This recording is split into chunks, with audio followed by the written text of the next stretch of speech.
Hello, friends. It's Caroline here, and I wanted to real quick record an intro to this episode before the actual intro. This is being recorded after the episode, right before it's going live. I wanted to let you know if you're watching on YouTube, the recording for today's episode missed Whitney's half of the conversation on video. We got her audio, but stick with us because it's a really good conversation, even though we can't see Whitney as she speaks to me. Join in, learn from her. I cannot wait to share this conversation with you. Without further ado, here we go. Welcome to another episode of the Breadwinner Podcast. I'm your host, Caroline, and I get to be here with another guest today. I am so excited to chat with Whitney Ivy. She's a sourdough microbakery owner, and she's a homeschool mom, and she is here to share specifically diving into kind of her health journey and how that has led into building her business. So I really am excited for this conversation. Whitney, will you tell us a little bit about yourself and what brought you here? Absolutely. First of all, thank you for having me on. I love listening to your podcast. It's helped me so much and grow my business. So, yeah, I'm Whitney. I'm married to Ethan, my high school sweetheart. We've been married almost 13 years, and we have 4 children between the ages of 11 and 6, and we homeschool. And yeah, I just started a micro bakery. At the time, I didn't even know what a micro bakery was. I just was so passionate about sourdough and I wanted to share that with my community. So I just started selling bread and it's grown from there. That's such a neat story. I didn't know the word microbakery either for a long time. And then for a long time, I felt like I didn't qualify, like I couldn't call myself that. But we're microbakers. I love it. So, when did you get started? Take us back to the beginning. What led you to sourdough and set the stage of how it all got started for you? All right. Yeah, it's a long story. I'll try to condense it down a little bit, but it's very unique and it's very personal to me because of my health journey. So, post COVID, just like a lot of people, started looking into our food sources and the quality of or lack of quality of ingredients in foods. And we wanted to be more like self sustainable. So, we started our homesteading journey around like 2021 ish. And we were also getting out of debt at that time. And then in 2022, the summer of 2022, things were going great until I woke up one day with a horrible toothache. And just like anybody else, I made an appointment, went to see my dentist, and they said, "You need a root canal." Something about that didn't settle with me, and I'd been just over the whole drill and fill. I've always struggled with dental issues, cavities, fillings, and grinding my teeth during my sleep and waking up not feeling restful. And something told me to just dig deeper into that. I was not getting any answers from the dentist. They were just, you need a root canal. And so I said, I'm going to get a second opinion. And I live on the Mississippi Gulf Coast, so there's not really a whole lot of holistic, like dentists or anything in my area. So I had to search, and I found one in New Orleans. So we drove over to New Orleans, and I saw Dr. Blackwell, and she was just so great. She listened to my concerns and actually gave me an alternative treatment plan. And while I was there, I said, I struggle with teeth grinding. And I think that's got something to do with I'm not waking up feeling restful. And I'll have constant cavities and whatnot. So she sent me home with a sleep study. And the results from that confirmed that I have what's called upper airway resistance syndrome, which is like mild obstructive sleep apnea. So then we dug deeper into that. I saw a myofunctional therapist, and they said that I have a posterior tongue tie. That was what was contributing to the sleep apnea. And so now we're getting into the end of 2022, beginning of 2023, and I was preparing for my tongue tie release. So I had to drive, again, not many people around during this time in my area to do this. So I had to drive up to Birmingham, Alabama, and I saw Dr. Richard Baxter. And so with my post-op, instead of me driving all the way up there, he said, just submit some photos and stuff of your healing process. And while I was doing that, I noticed my eyes, and like in my photos, like my eyes, like they're bulging out of my head. My neck is swollen, like my thyroid gland looked swollen, and like so. Then something told me to look deeper into that, and along the way, I had been really deep diving, doing my research, and I found a copy of Dr. Stephen Lynn's book, The Dental Diet. And it's based on Dr. Weston A. Price's research on ancestral diets and how people in third world countries that they have like perfectly straight teeth, large jaws, they don't have narrow airways, and yet here we are in America with we don't have lack of like medical or dental practices, but yet we have a, a epidemic of just crooked teeth, narrow airways. And so I started getting back into the ancestral diet, and that's how I learned about sourdough. And then to kind of speed up a little bit from there, dug deeper into the thyroid issue. Those kind of symptoms went hand in hand with, and so I saw a doctor in Mobile, Alabama, and he listened to me and didn't just brush me off. Like, you have 4 kids, it's just stress. And because that has been what I've been told in previous years. And so he did a full thyroid panel, blood work, and an ultrasound, and it came back as I was diagnosed with Graves' disease, which is an autoimmune condition that causes hyperthyroidism. And so my thyroid was in overdrive, and it was this vicious cycle of I wasn't getting proper sleep, and my body was just in a constant fight or flight. And then I was experiencing anxiety and, of course, the daily stress of life with 4 kids, homeschooling. And so that's just, I dug out my sourdough starter that I started at the beginning of that year. At that time, I was just building it up and just doing some discard recipes. And I said, this is like kind of like my last resort, like my only hope of truly healing. And it was so therapeutic, just the process of baking, shaping the dough, and learning patience with it. That whole process was so healing, not only physically, but spiritually and emotionally. Wow, what a beautiful story. There's so much to unpack there. Yes. I think so many of our listeners, probably myself included, will relate to knowing that there's something deeper going on with symptoms you're experiencing and having to really dive into and advocate for yourself and look for a second opinion. I had a similar experience where I would just knew, like postpartum with my second, something was wrong. I wasn't like a year at postpartum, shouldn't still feel like a zombie. And he was like, "Yeah, you have Hashimoto's. We'll just prescribe you with medicine and the end of story." And I'm like, "Can I change anything lifestyle-wise?" He's like, "No, just medicine."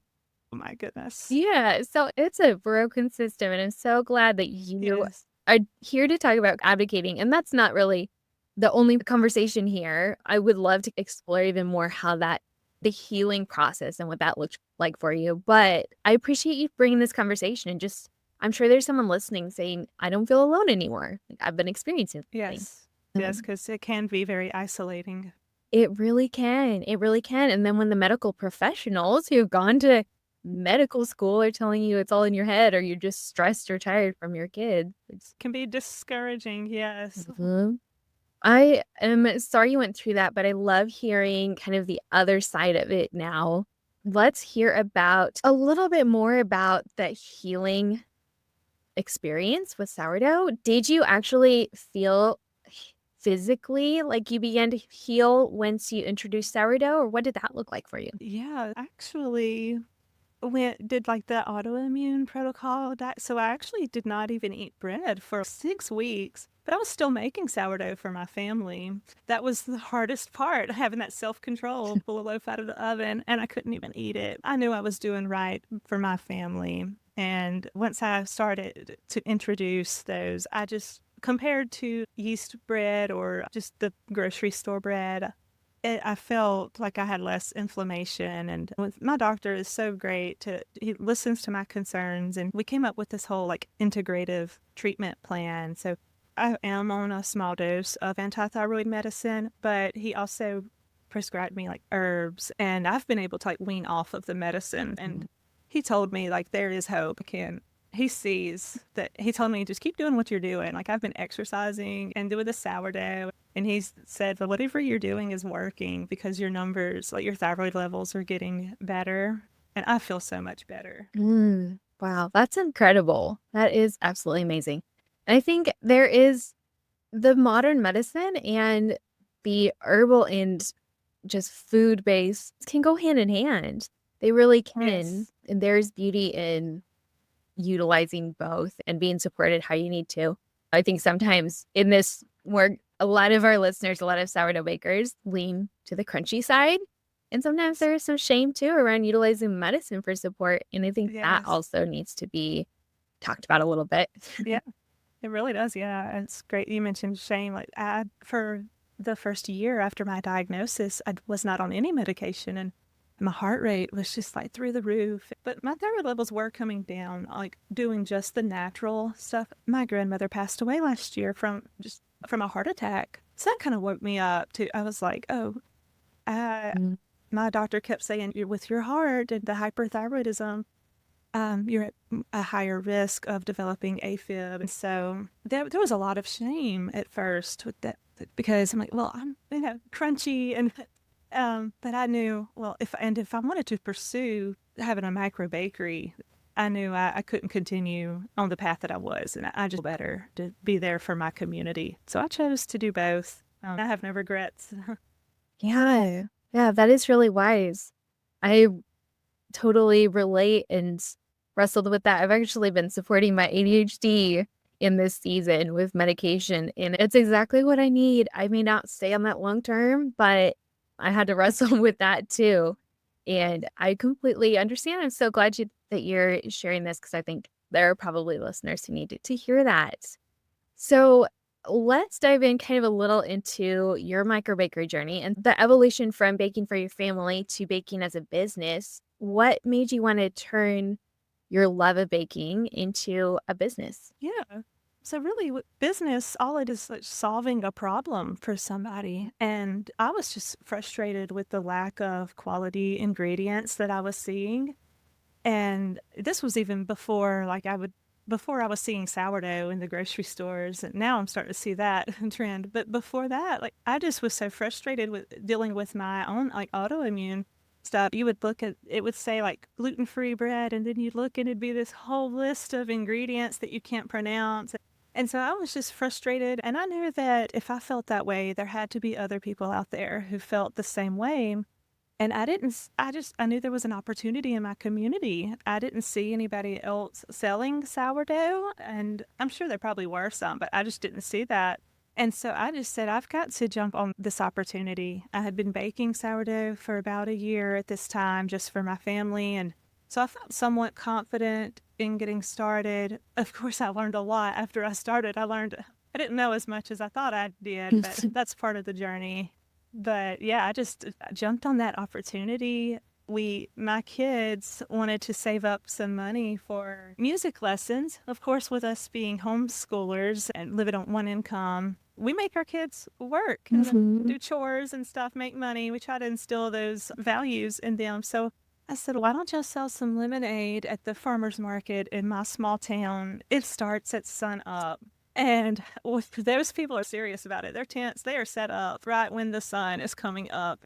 And we wheeled in there with 4 kids. We were always late to the farmer's market. But I said, if we're going to be getting up super early, dragging 4 kids out, I'm going to also make it worthwhile. Like, I'm going to bake a few extra loaves of bread this week, and set up at the farmer's market and see what happens.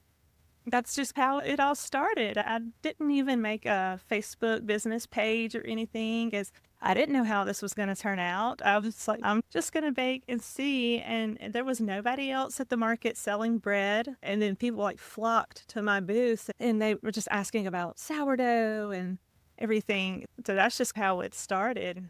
That is such a neat way to get started. You had no expectation, no Mhm. big vision. It just happens so organically. I love that. So what does it look like as you're balancing homeschooling 4 kiddos, living with an autoimmune condition, and growing a business? What are some of the challenges, especially in the beginning first, that you face, and what did you do to overcome them? Yeah, no, that's a great question and a lot to unpack.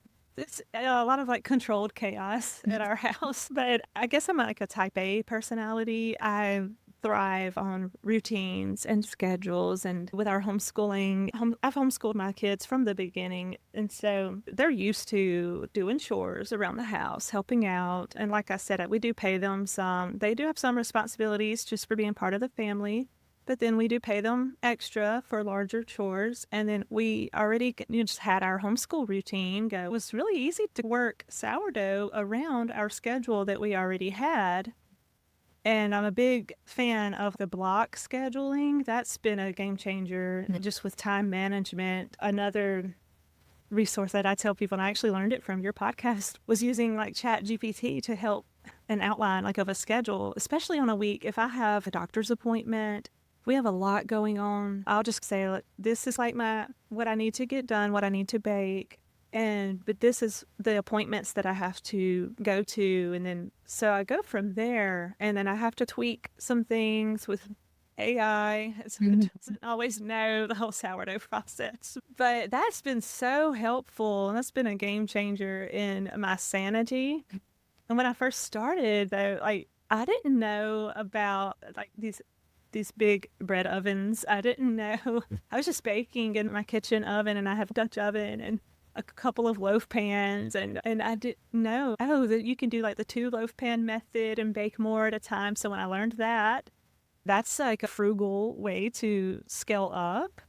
And so, yeah, I just started small and scaled up from there. And it was really hard to, then a few months after I started selling, I started seeing other micro bakers pop up in my community. That was hard for me. I think I took it too personal. And I thought, oh, this was my turf. I was here first or whatever. And then I realized, wait a minute, I was having a scarcity mindset with that. And that was a mindset shift that I had to deal with. Like, why am I struggling with this? I was struggling with self-doubt.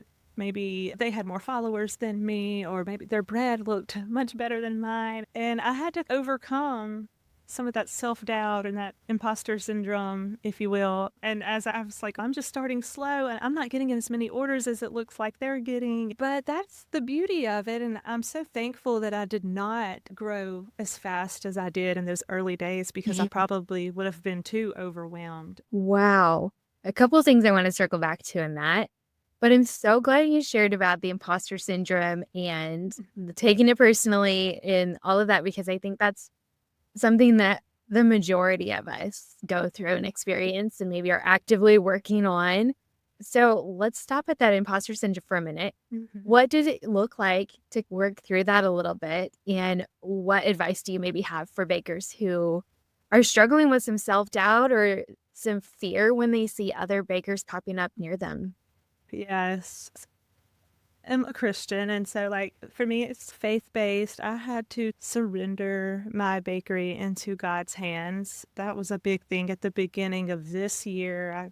I had been doing well, like, at Thanksgiving, Christmas, and my business had grown a good bit, and then it slowed down like things do at the beginning, like in January. But again, I was seeing these other macro bakers just doing so well. Of course, we only see highlight reels on social media. And that's another thing that we have to remember. You're only seeing people's highlight reels. You don't see what really goes on behind the scenes. And then this is where, like, my community gets involved with. I connected with Kayla Hembry from the Bread House, and she lives just a town over, state line over, and we connected. And so I shared some of my feelings with her and asked her, like, how do you get over this comparing my micro bakery with others? Like, some other people have popped up in my same community. And so we met up in person and we connected, and she shared some insight and some wisdom. That's so important to have that community and that support. Because it can feel isolating as a micro baker and feel like you're just learning this all on your own, and you don't have to learn it all by yourself. If you don't have anybody in person, you can go to Facebook groups, and then I also connected with other bakers along the Mississippi Gulf Coast. Like, we have a Facebook group, like Mississippi Gulf Coast Foodies group. And I saw a lot of people like along in some small towns along the coast sharing their micro bakeries. And so I connected with some of them too. And so it's just been great. That's a big thing that has helped me. It's just leaning on that support and encouragement from other bakers that have felt the same way. I think that's so beautiful that you took your kind of fear, imposter syndrome, self-doubt, and you turned it rather than being like, I need to be the best baker in the community and stand out that way, which is one thing to take pride in what you're doing and offer a really solid product. But you embraced the community and you reached out to others doing exactly the same thing as you and connected with them. So rather than isolating further and trying to put up a boundary in a sense, which I see some businesses do, not just in the sourdough world, but you lean in and built that community. And I think that's how we grow, really. I think this podcast is evidence that it's come together and share their knowledge. Like Kayla Hembry shared about building a workshop, and that is really the antidote to this imposter syndrome and this competition versus community kind of mindset. Yes. So I love that you did that and just became even more connected. That's the future of food in the US, I think, is these small scale people. And you can send, maybe there's someone who bakes something different from you and you can send a customer their way and vice versa. Yeah, maybe like my schedule doesn't necessarily fit in with like my bake day and they can't pick up, or maybe like I don't deliver, but maybe somebody needs delivery. And so I could say, well, she delivers. I think that is the antidote, and comparison is just the thief of joy. 100%. I love this conversation. I wanted to go back also. You mentioned getting started with the loaf pan method and not jumping right into using a big bread oven. Are you still using the loaf pan method, or what is your current bake setup? Actually, I've bought 2 or 3 more Dutch ovens because my customers prefer the big round loaves. So I was baking like 4 loaves in those heavy Dutch ovens at once. Then when I discovered the loaf method, I offered inclusion loaves that are a little bit more messy. Those were easier for me to do in the loaf pans. I would bake all day on Friday to prepare for a Saturday market. And I had a Christmas market at the end of November. It was a 3-day event, Friday, Saturday, and Sunday. When I was preparing for it the week before, I made sourdough and yeast breads and pastries and stuff. So I was like, I started to prep my pastries and stuff, stick those in the freezer, and then got to my baking schedule. I just thought, oh my gosh, what did I get myself into with this 3-day event? And I'm so thankful we have family that lives right next door. They helped watch our kids for us too during this. And my husband's been so supportive. He's come to every market and he does all the heavy lifting and stuff for me. So that is just great. I had this 3-day event and I made probably 65 loaves total. And that includes cinnamon roll batches and stuff too. And I sold out, like on a Saturday, I sold out in 2 hours, Oh my which was great. But then I was like, okay, I got 2 hours of sleep in these 3 days.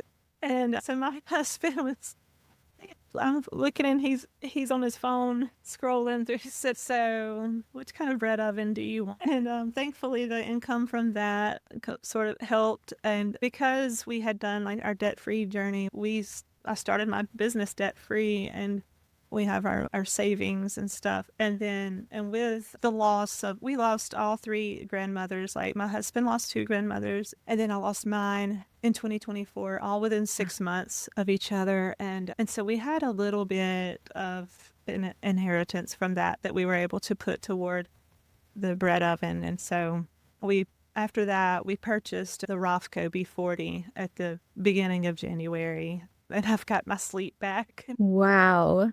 That is such an improvement, I'm sure. When I went from just Yes. baking in my home oven 4 loaves at a time to baking in my double oven, my sleep improved so much. Yes. That is a game And so changer. I've got so much more time back, more time to spend with my kids. Mm. So that's what it's all about. That's why I started this business, just for some flexible, like supplemental income.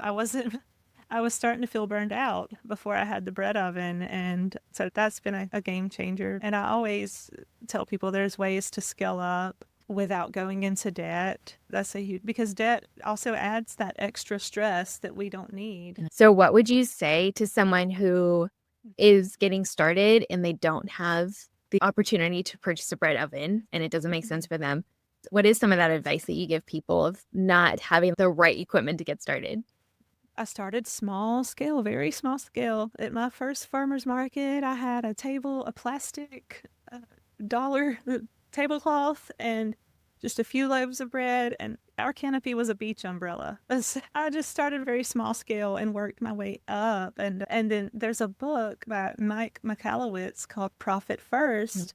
Thankfully, I had read that book at the beginning of my journey, was getting ready to start my business, and that has been so helpful with setting aside some money, like paying yourself first and then using the rest on your business expenses and just getting frugal with those expenses. Like I mentioned, the 2 loaf pan method, that's a very frugal way. I could bake between 10 to 12 loaves in my home oven just using the 2 loaf pan method. Yeah, and you just being patient and not comparing your bakery to others. I think really the comparison, we think that we have to jump on and purchase the big bread oven outright and just start. Sometimes it's better just to start slow and start small, especially if you're not ready to purchase a large equipment. Pay yourself first. Every time your income comes in, save that little bit. You'll see it grow, and you just have to be patient. Yeah. And right now I'm trying to scale up to purchase a large mixer because I'm still mixing dough by hand. Sometimes for my bake days, I'm making like 30 loaves a week sometimes and more for like markets. But that's one reason I started teaching sourdough workshops, because then I'm going to use that income to help save up for my mixer. That's so smart. I love the book Profit First. I've recommended it on the show before. To anyone listening, if you have not read Profit First, or I love the audiobook too, because it's just so easy to I do like too. listening to Yeah. podcasts. Yeah, but that is such a solid way to start out. Solid. I also am so glad you talked about comparison. I think that's a theme that comes up fairly often on the show, but it's just so important to address that we fall into that comparison trap so easily, looking at the other bakers on Instagram or in the Facebook groups and thinking that we should be doing 100 loaves a week when really 30 is better suited for the capacity of our family. Or maybe you don't have the income to invest in bigger equipment and you just by necessity need to stay a little bit smaller and find scrappy, creative ways to start to scale. But just to stay in your lane and do what serves you and your family and not worry about what the others are doing. Yes, exactly. And baking 100 loaves a week for my small market, that would be wasteful to me because I live in Lucedale, Mississippi, which is a very small town, about like 30 minutes inland from the coast. But it would not be feasible. Like I don't even think I could sell that much in my market. I don't think that many people even come through there. But yeah. Yeah, that's another important piece of it is just knowing your market. So like those people who compare to the bakers baking at a really high scale, they may just have a totally different situation. They're not seeing the they whole might picture. not be struggling with an autoimmune disease and homeschooling 4 kids too. Yeah. Do you still have days where you don't feel good? And what does it look like if you do? Have you kind of created rhythms to support that? That's a good question. Out I of the do. blue. Sometimes I do struggle with the autoimmune flare-ups, especially if I eat something I shouldn't. I'm going to feel it. But I give myself grace, and there's times where I won't schedule too much on my plate for a week. I use like the Simply Bread ordering app, another game changer for streamlining my orders and getting them all organized and helping with my bake day schedules. I'm not really having a good week. I'm not feeling the best. And I will go back and only take a certain number of orders. And if I sell out, they have to wait until next week. Yeah, that's smart. Just take stock of how you're feeling and you get to make the rules. Exactly. Yes. I love that. So if you were talking to someone, you're having a conversation with one of those people in your community or in just the maker bakery community, and they're asking about getting started, what are 3 things that you might tell them as they're just in the very beginning stages of their micro bakery journey? Yeah. So I would just say start with where you are with what you have. Like I mentioned, I didn't go out and buy a whole bunch of equipment or because I also just wanted to just get a feel for the market and see if this is what I wanted to do. And so just start with where you are with what you have and be intentional. That's one thing. If I could go back and start over, I went to my market and I started baking. I said I bake bread, but I just wanted to bake all these things. And I think I kind of overworked myself with just baking so many different things. And before I changed my business name early on, it was Southern Charm Baked Goods. I'm like, I'm just going to bake everything. And I learned that's not feasible. Mhm. And so just be intentional. What are you really passionate about? And what do you want to be known for? And so then after a couple of weeks, like I changed my name to Southern Bread Company because that fit more with my niche or whatever.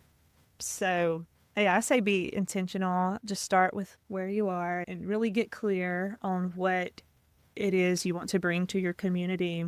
And then the second thing, create a baking schedule that works for you. I'm a recovering people pleaser. And when I started out, I just was taking orders whenever. They would just Facebook message me or what. And I'm like, sure, I can have that ready for you like tomorrow or in 2 days. But then that kind of caught up. It's just, I was baking every day and not having any downtime, time to spend with my family. And then that's where like the ordering app has been a huge part of that. And my customers know, okay, on these days, like you have to get your pre-orders in by this day to pick up by this day. And then just having that schedule and not baking every single day and taking orders just whenever. That's another great way to start, just to not feel overwhelmed from the beginning. And then the third thing I would say is to get involved in your community. Show up to these local markets, whether it's a farmer's market or a pop-up event. And if you don't know of any in your area, you can call your local Chamber of Commerce. I think that's who is over our farmer's market. So you could call them and ask if there's any markets in your area. I think it's so important to show up in person and build those relationships, build that trust with your community. Yeah, I love that. That is so practical and so helpful. You covered so many good things. I think, like you said, creating a system and scheduled bake days is so helpful because when you are just baking a couple loaves at a time, it's easy to just take a message here and there. But as soon as you start to grow, that becomes hard to manage. So many good nuggets there. You mentioned workshops. You said that you're going to use the workshop income to fund your mixer, which is fantastic. Tell us a little more about that. Yeah, so I launched Bread Academy, and I'm thinking like long term with it. I would love to just have all of these kind of like workshops. Maybe one day my business grows and I could have other bakers also teach it through Bread Academy. But right now, I'm the one teaching the workshops, and I had my first workshop this past Saturday. I used all of the advice from Kayla Hembry. She just was so wonderful. Like with the podcast that she was on with you, I took 3 pages of notes. I'm like, this is such good. And because I had been wanting to do something like that and just did not know where to start. And then when we connected in person, she actually was so kind to let me sit in on a class of hers and really see all the ins and outs of how they prep for it. And so I felt so confident going in with my first class. It was just a breeze from like it flowed well. We did everything hands-on. We learned all about sourdough starter and how to feed it and maintain it. And we learned how to tell when the dough is properly proved. I had dough at every stage. But then we had some that we shaped and cold proved. And then we had dough that we scored and baked. So, yeah. And it just flowed so well. It was great. And I had so much fun. That is so neat. Kayla has it down to a science. She's brilliant. Mhm. Her episode is so practical and helpful. So anyone listening, I'll put her episode down in the show notes too. But she shared just all of she's taught well over 2,000 people in her workshops. She could teach other micro bakers how to do classes. Yeah, she absolutely could. I love your big vision, and I'm a big vision person. So anytime someone tells me that they've got a big kind of long-term vision, I get so excited. I love to just get in there and dream with you. So I love that you thought long term with the name and have a vision for where it could go. That's really exciting. I'm so excited for you to have Right. gotten that started. That's fantastic. What's one thing that listeners might not know about you when they look at your social media? Something behind the scenes that you would love to share, but maybe it doesn't show up on social media. I'm pretty much an open book with I've shared little tidbits about fun facts about myself before on my page, but what they don't see is sessions that we have in Oh, home while I'm baking. Me and my kids. I'll just put on the music, blast it, and go to town like working. that's so And maybe one day I'll be confident enough to share that on like my TikTok page or something. I was gonna say, I feel like you need to set up the camera and share that with the world. Yeah. But not I actually everything needs bought to be shared with a the world. tripod recently for this podcast. Like I bought a tripod and Nice. I was like, oh, this would be great for content when I'm baking. And so maybe some fun little dance sessions in there too. Yeah, if it feels natural. There's plenty Yes. that doesn't make it onto my social media. That's just family life. That's so fun. So if you're showing up at a dinner party or hanging out with brunch with girlfriends or something, what's your go-to sourdough bake that you would just bring to share with loved ones or impress someone? Oh, yeah. I would probably say like a sourdough focaccia. It's Mhm. so easy and you can make them savory or sweet. I make like an apple pie type of focaccia. Yeah, I would say focaccia and they think it's so fancy and really it's so easy to make. Yeah, it was apple pie sounds amazing. That's such a good idea. Love it. Okay, so what is the most unexpected lesson that you've learned from running your business? Oh, man. Probably just circle back to the comparison. It just took me a while to really work through that and to surrender and say, I'm doing my own thing, staying in my lane. I wish that I had learned that lesson sooner. So it would have saved me a lot of heartache. It would have saved my husband a lot from listening to me rant. I think that's something that we all have to do our own self-work on. It's one thing to hear, don't compare yourself, but we'd really have to do our own work to know what that looks like for us and practically how we can differentiate ourselves and develop our own confidence in what we're doing. Mhm. I'm so thankful that you shared that. So, for any listeners who want to get connected with you and see what you're doing, maybe see what you've shared about the Bread Academy, or just connect and follow and support a fellow baker, where can they find you online? Yeah, so my Facebook page is Southern Bread Company, and I operate like out of Lucedale, Mississippi. I'm not sure if there's any other like online with that name, but there's none around my area. So they can find me on Facebook, and Instagram is Whitney Ivy of Southern Bread Company. And then I do have a TikTok where, like I said, I might start sharing some more fun videos on there. A Southern Bread Lady, I think, is my handle on that. And then they can learn more about like my bread workshops if they're local to Yeah. me. It's all on my Facebook page. Perfect. And I'll put those links down in the show notes as always so people can find them or on the episode webpage. I have loved this conversation. We have covered so much ground, and I think there are so many snippets that so many people will relate to. So I'm so thankful that you came on and shared. And is there anything else that you would love to share with the listeners, or have we covered it all? One thing I would say is don't be afraid to share your story with your audience. For a long time, I've held back with sharing all of my health struggles on my bread page, like with my customers or followers. It was probably like one of your episodes I listened to with sharing your story and like branding and stuff. And so that gave me the confidence to share my story. And then I started having people message me thanking me for sharing that. And now they're buying my sourdough because of their own health issues and they want to learn how to make sourdough because of some health issues. And so I think it's so important to share your story. And no matter how scared you are, I was just so nervous to share for a long time. I didn't. And I thought I had to just be so professional, which you do want to be professional, but I thought I couldn't show this side of me for a while. But it's just been great. I've built more of a connection with my followers that way. Somebody out there needs your message of hope, I think. That is so true. Somebody out there needs it. And there's so much power in stories. And people Mhm. connect with stories more than just the words on a page. You can write Right.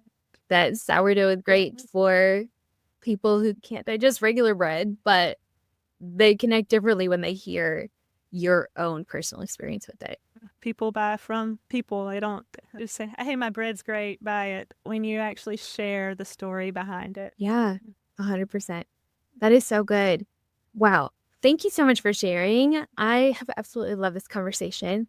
And maybe someday I'll make it down there and hang out with you and Kayla.